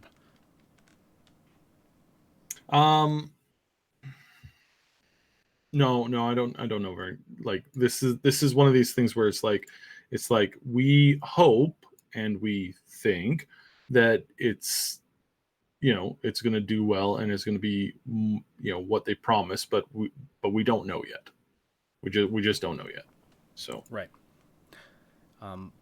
It sounds cool. It's from Software, and it's kind of an evolution on the concept that they've done with the Dark Souls games. And it is kind of a dark fantasy game, so I'll be keeping my eye on that one for sure. Another one that nobody's mentioned since somebody mentioned at the beginning, Evil Genius 2 World Domination. It's like managing your evil empire, kind of a sim game. So I know that's one that caught some people's attention. And then Witchfire, another one. Now we don't know the release date for Witchfire as well, but I'm bringing it up again because somebody mentioned it earlier. Initial development, which began toward the end of 2015. The official release date is when it's done. But do we know anything? Okay, Wikipedia is listing the release date as TBA 2020. I do not know how accurate. Hang on, I'm just going to look at the source. Well, that's kind of a default position that they put themselves in from time to time. So you like, as much as we want to make assumptions, it's bad to make too many assumptions based off of that kind of info. Yeah, I'm not sure how much I would trust that to be a for sure thing. I suppose it's possible it could come this year and that we'll get an announcement for it, and we just don't know at this point. We just don't know. Commander Jane Sheppard, do you guys think that Bethesda can make a big comeback in 2020? I mean, Doom Eternal looks good. The thing is, though, that Doom Eternal, is not... It's published by Bethesda, but it is... Hang on, let me double check this, but it's from id Software, isn't it? Yeah, Yeah, again, we have to clarify a couple things. Do we believe that that Bethesda can make good games and has good games on their lineup for the future? The answer to that is yes. And when this whole controversy with 76 started, I said that the next series of games that they have coming out will blow people's socks off, will be amazing, and will not disappoint the players. And people were like, "What? How is that possible? They've screwed this up so much." And it's like, yes, they've screwed this up so much. They've screwed this up, and 100%, totally agree with you. But these are not the reasons why people play these games. People play these games so that they can have an experience that they can't get at other companies. And what you will see with the Elder Scrolls game, which is coming out in many years, and what you'll see with their new Starfield is going to be pretty amazing. I don't know about Starfield. I don't know that much about it because it's that has been under lock and key. They've shown us more on what they're doing with Elder Scrolls than what they've shown us what they're doing with Starfield. So what I can say about Elder Scrolls is a lot more than what I can say about Starfield. And I'd say the next Elder Scrolls game will be an evolution of both technology, of visual effects, and will be I'm firmly believe that right now they're still planning on doing what they've done so far with all of their other games is being open with their modding system, and that game will blow people's socks off, and that they're not interested in making the next Elder Scrolls game. They're not interested in making that multiplayer because they already have a very successful multiplayer version of the Elder Scrolls, and that's Elder Scrolls Online. ZeniMax does not want Bethesda Game Studio to uproot their other studio when it comes to the same IP. It's different when it comes to different IPs. So Starfield might have multiplayer abilities in it. Fallout is definitely going to have some version of something online at all times at some point in the future. Right now, that's 76. Going forward, when the next Fallout game gets released from ZeniMax / Bethesda, we don't know yet what that's going to look like. But it's most likely 100% going to be, unless 76 somehow miraculously recovers and becomes a mainstream game, that will definitely replace 76 at that point, most likely. But are we going to get a very good next Elder Scrolls game that's going to blow your socks off? The answer to that is yes. Despite what all the haters want to believe, yes, that is what we're going to get in the future. And some people are like, no, it's not possible. They've completely lost all hope. It's like, no, because again, the people who are making 76 are not the same people who are making Elder Scrolls, who are not the same people at Bethesda Game Studios. Bethesda Game Studios, totally different than other studios at that department, at that place. And Todd is really unhappy with how this whole thing has gone down. He of course he talks big and doesn't know how to control himself. That's a lot of developers. That's why most developers are not allowed to speak to a camera or to a group of people. They're told, no, hey, you can't, no, don't do that, because most head developers, like studio leads, are terrible at public relations because that's not their specialty. That's just not their thing. It takes a special person to be very good at two things. Professionally, on a professional level. I'm not talking about like you can make cupcakes and killer pancakes at the same time. It's like, no. Todd Howard is a genius when it comes to gameplay creation. He's terrible when it comes to bug fixing, but he's really good when it comes to creating games that sell well, right? All the stuff that he's had his hand in, he's done a good job in.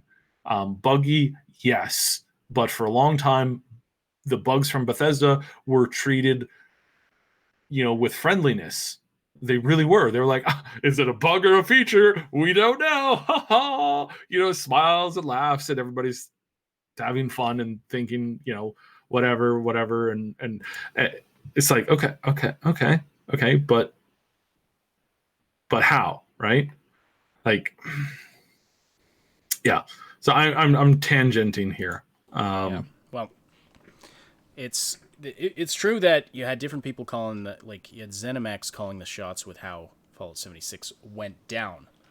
Mm-hmm. Or a lot of the key decisions that were made about that. But it was still developed by Bethesda Game Studios, and I mean, yeah, different team people for sure. It was not developed by Bethesda Game Studios in that they were the lead on it. They were never the lead on it, aside from very, very early on in development. Another studio that based out of Texas that had previously been working on the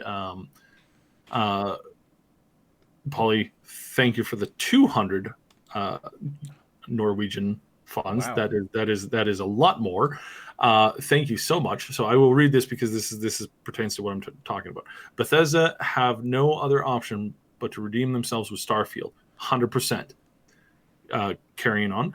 It must be an actual new engine and a pure single-player game for them to say, we were sorry to screw all of you about 76. Here, take this game as an apology.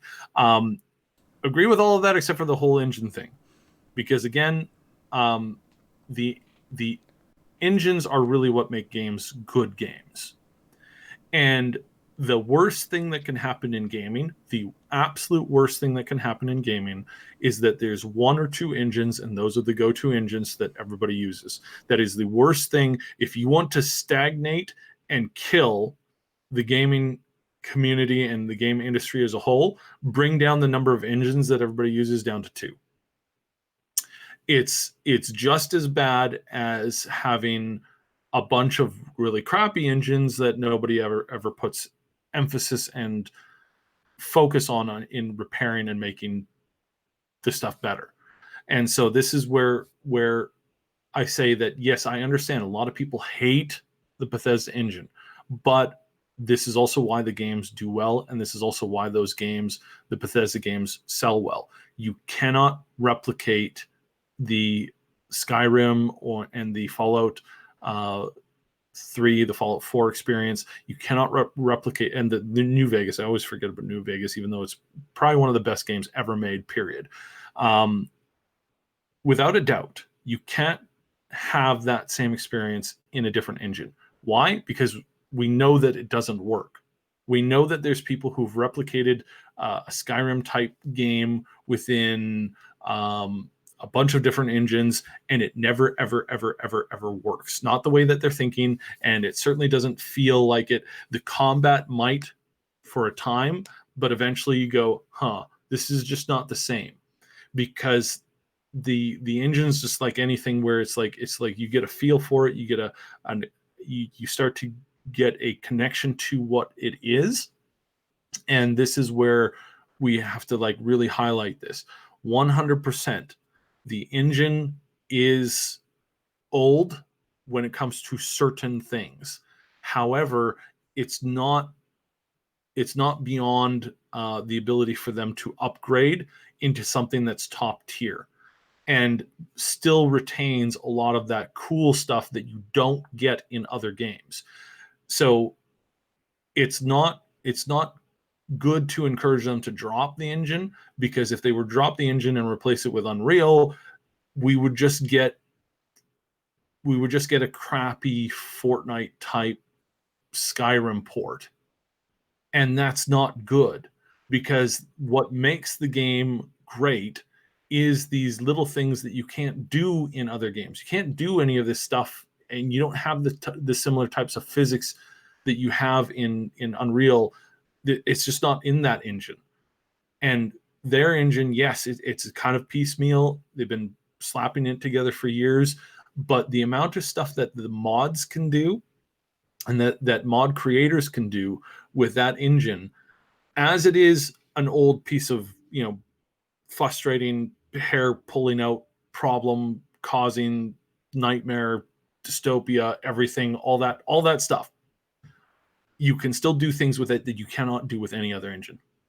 You can still create things in that engine that no one else is able to replicate in their current engines.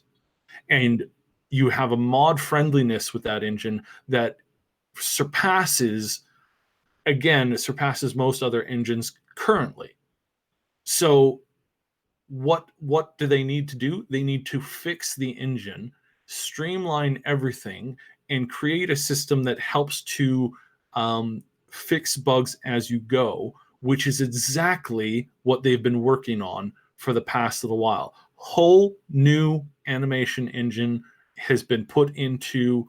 I don't know, because they haven't been quite clear on this. We don't know if the entire new animation engine has been added to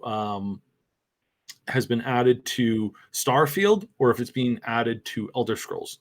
Todd is incredibly frustrating when talking about this, because he's talking about, well, not this one, but the other one, and then this one, but not the thingy that is the thing, but the other thing. It's like Todd, what did you just say? But what we're hearing is that that in the future, like, animations are huge in Skyrim and Fallout. You can add and create animations. You can create dancing animations, all this kind of stuff. I've heard a rumor that if you have a VR machine with leg trackers and some other stuff, that a basic kit like that is all you're going to be able to need to do almost any animation work in the new Elder Scrolls engine for the next Elder Scrolls 6 game. That anybody is going to be able to create animations for basically anything, as long as you have some video capture tech and the 3D capture tech that they have in VR machines. And if you can get your hand on some leg trackers, if you get your hands on leg trackers, hip trackers, arm trackers, and a couple other things, it's like, we're not going to see, I follow a lot of animators who spend months creating a handful of animations. You're going to be able to create dozens upon dozens upon dozens of animations in about 10 hours. Just having somebody basically motion cap it. And if that's true, then having that and having the ease of access of putting that stuff, labeling it, porting it into the game, sticking tags on all of the animations so that it plays out in a particular order, in a particular way.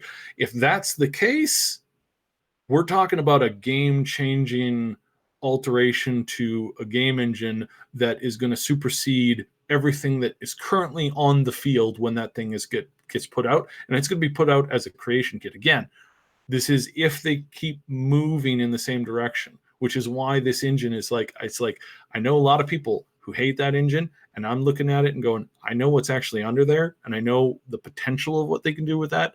And if they keep with that and they pump out something that is truly next generation, then that changes everything. It changes everything at that moment. So I understand that there's a lot of trepidation with oh no, they're keeping the same engine. I understand that, because most people don't understand the small idiosyncrasies that you get when working with stuff this old, and why it's important, and why Skyrim, being a buggy mess that's unplayable in its vanilla format, day one release, you can't even finish the darn game. It's that bug riddled.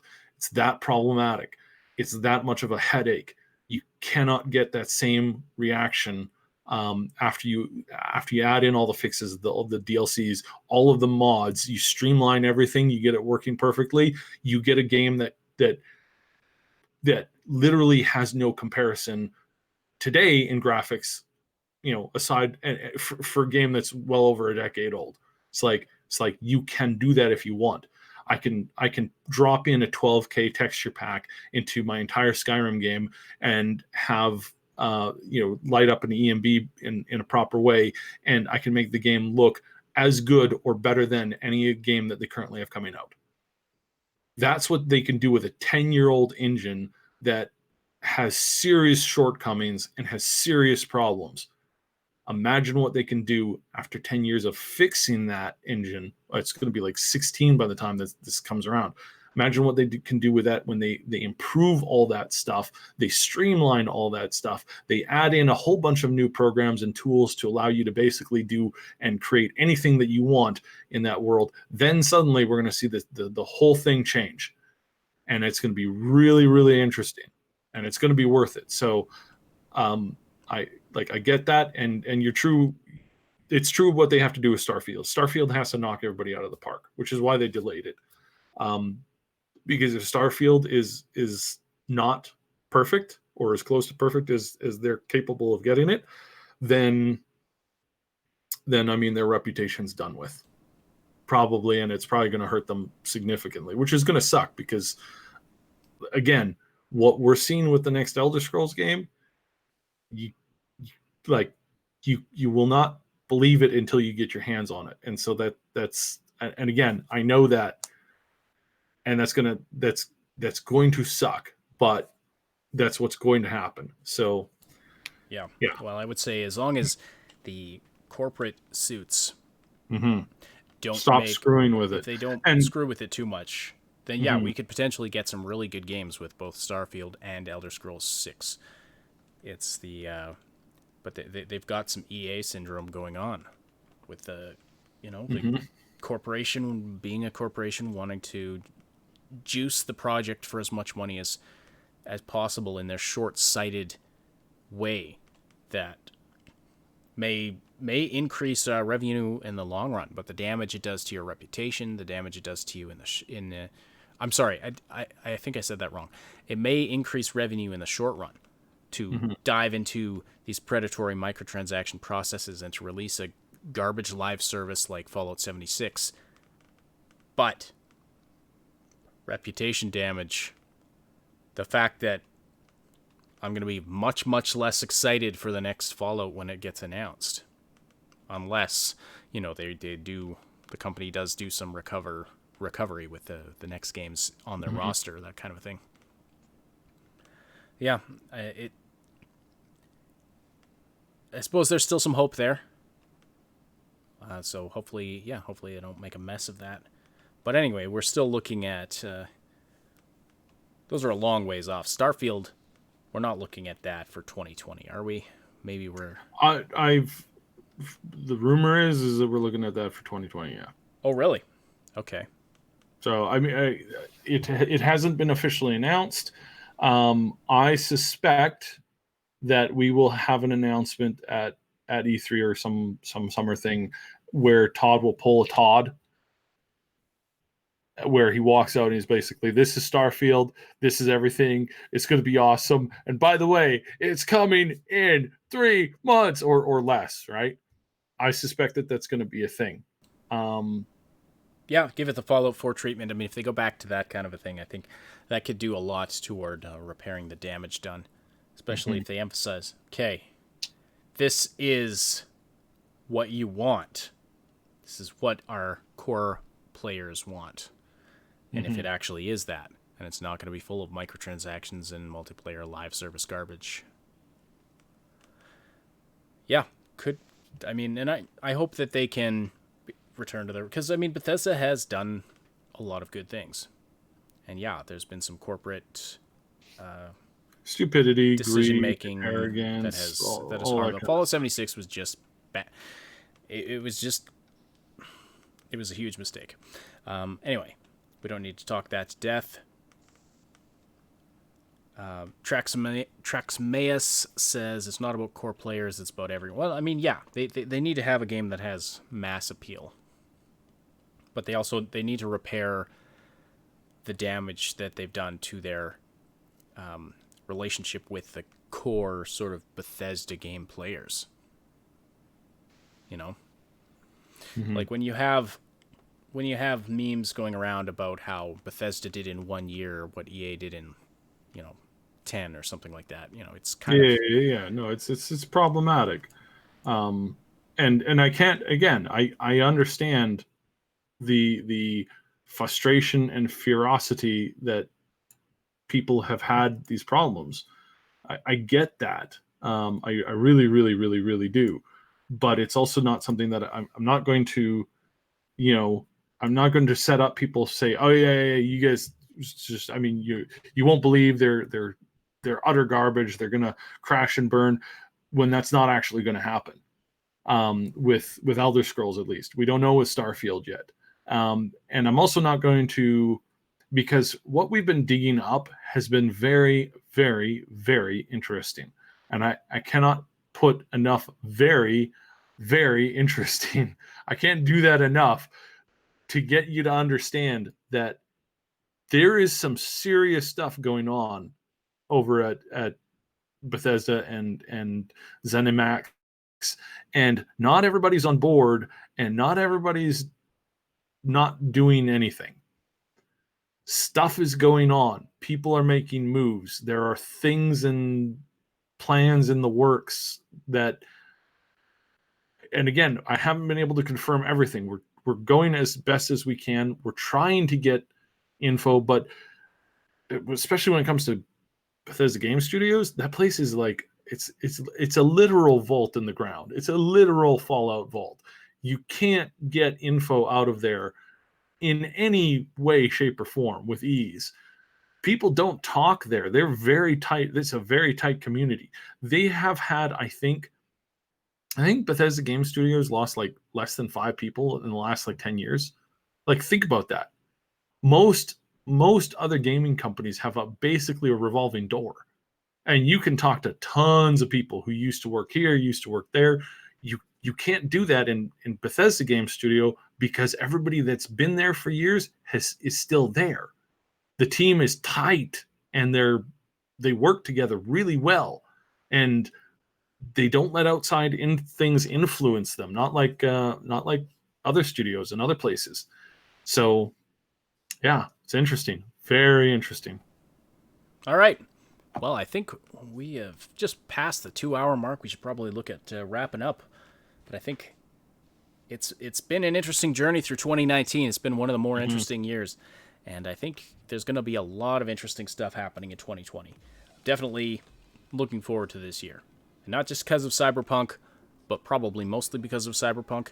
But there's probably going to be... I'm excited to see what else comes out of this year, because there's, we don't know everything that's going to happen. Like at the end of 2018, we did not know about a lot of the stuff, of the really cool stuff that came out of 2019. And so, I think that's one of the more exciting things about being in this position, doing this kind of work, and being a gamer in general. You could wake up one morning and there's a surprise announcement of some awesome thing that you didn't anticipate. So, I always love those days. All right, thank you, everybody, for the great conversation in the chat. Thank you for supporting the show by listening live or after the fact. Don't forget to slam that like button if you haven't already. We really appreciate that. Thanks to Polly once again for all absolutely. That stuff really, really helps us. It really does. Also, Max for the super chat there.